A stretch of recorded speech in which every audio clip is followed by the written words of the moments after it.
the problem is we've watched so many films that we see the cliches, we see the flaws, we've seen the same plots over and over again, so that we tend to look for something that's really different in order to be amused anymore. That's a very good point. I prefer to look for things that are the same but incompetently done in a hilarious fashion.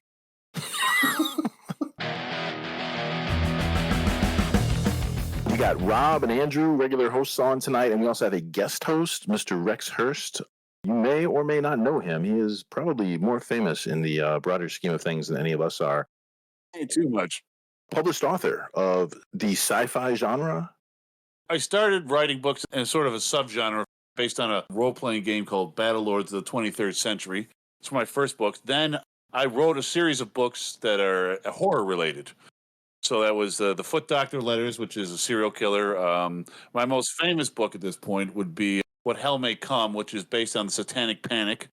And it's set in Buffalo, New York in the 80s. And I did the Satanic Panic thing before it became all of a sudden really popular again because of Stranger Things. And all the events in the story are based on actual things, actual murders and deaths that were blamed on satanic rituals in Buffalo at the time. Large Satanist population up in Buffalo. Thing is about, What Hell May Come, I said, I've started researching this stuff, and I was like, this is a great horror setting. What would the world look like if all of this stuff was true? Because it's ridiculous material. I don't see how anyone even took it seriously. If people want to delve into your works, do you got like a Goodreads page or an Amazon? Like, what's your plug? An Amazon page under Rex Hurst. Also, you go to rexhurst.com, and that's my personal website. And it's H-U-R-S-T, Hurst. H-U-R-S-T. Cool. Not like Patty. Not like Patty Hurst.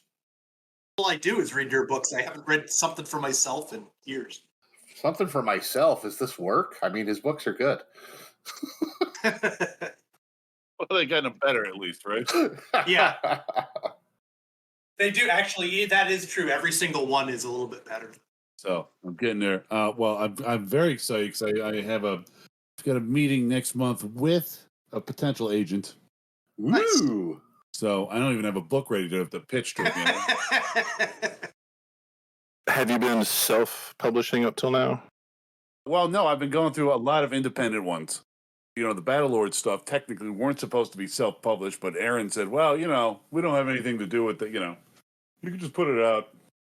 What number book is this that you're coming out with? This is the new one, because they came to me.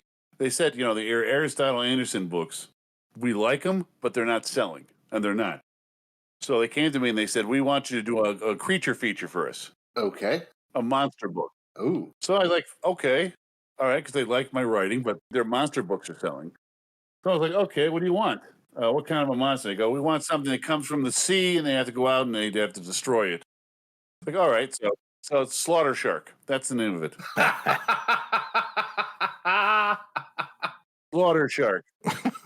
Some sort of mutant shark that comes from the ocean that they have to deal with. I had no idea what to write it with, what I was going to be doing. And Kat says, well, it's easy. Just, populate the beach with people you hate. Yeah, it's been writing itself. Does your protagonist look like Jason Statham by any chance? Yes, why not? Yes. Generic protagonist.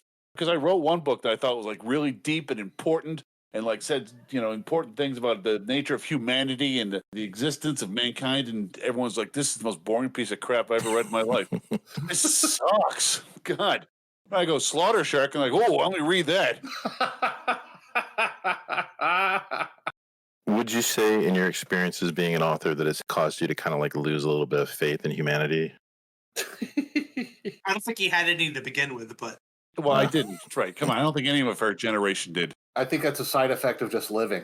Well, yeah. I would say that my experience is that they don't like to take chances with their media. Right? They don't want to read a new book or a book that has a different idea or something they're not used to.